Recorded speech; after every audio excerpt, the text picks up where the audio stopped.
welcome to Obscure Depths. MLB preview, the Cleveland Indians.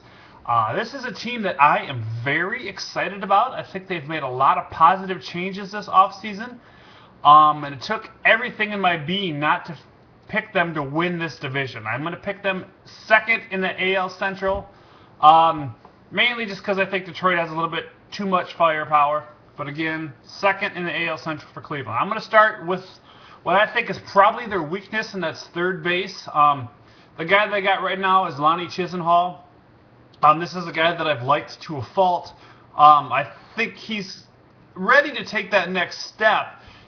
I don't know if the Cleveland has given him enough bats at the MLB level over the past couple of years. But we're going to find out what he's made of this year, certainly. Obviously, they have Mike Aviles there, too.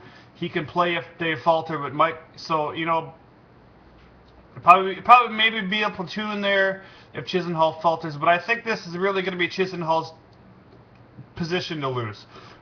Shifting around the infield, we got Asdrubal Cabrera at short. Aviles obviously there to back up. Asdrubal had a little bit of an off year after having such a sensational year.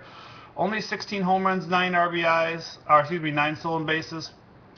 He did drive in 68, but if you look at what he did the year before that, he was unbelievable. In 2011, he had 25 home runs and stole 17 bases. I think everybody was really predicting him to have a 30-30 year last year, and it just didn't happen. So, that being said, obviously he's going to be the starter there going forward, and he's a nice catalyst for this team, so it'll be interesting to see if his numbers can get back up there. Jason Kipnis at second base. Kipnis is a guy that's got a lot of power, a lot of speed. I think there's 30-30 potential there. I think he's not going to hit 30 home runs for a couple years. He needs to get a little more plate discipline. He did hit 257 last year, which isn't terrible. But he hit 14 home runs and stole 31 bases, which is pretty nice. Kind of a log jam at first base with Nick Swisher, Mark Reynolds, Carlos Santana's going to play there a little bit too. Oh, and this team has Jason Giambi as well. There's a lot of people that can play first base on this team, so I think they'll be set. Let's not forget one-time budding prospect Matt Laporte is also there as well. But obviously it's going to be Swisher or Reynolds there. Whoever's starting there at first, the other will probably play DH. Reynolds is a little dinged up right now, but he's not a lot of batting average out of this guy, but he's going to hit the ball out of the ballpark.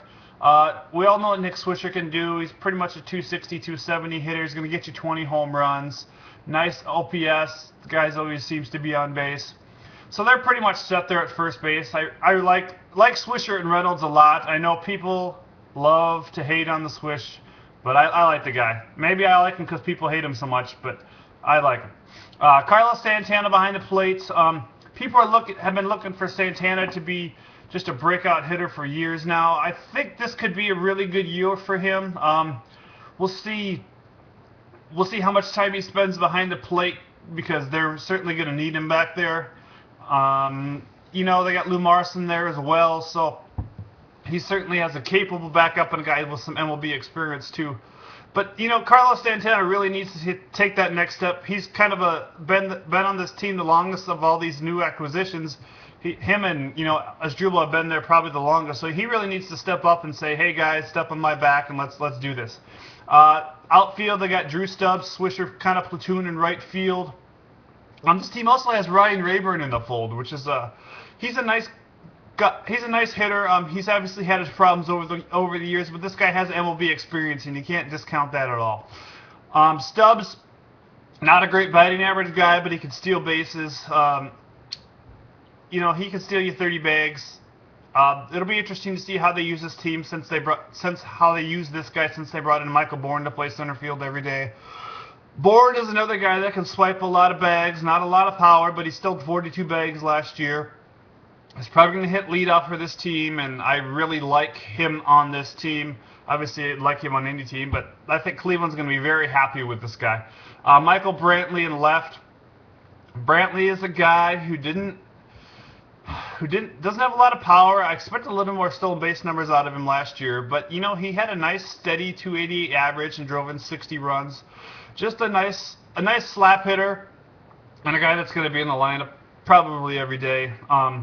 They got Ezekiel Carrera out there also in the outfield to back up Rayburn and Laporta as well. So they certainly have their options around the field.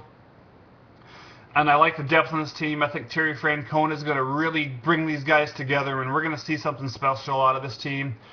Like I said, it took everything in my being not to pick this team to win the division. I'm trying to think with my head now, though, so I'm going to pick them second in the AL Central.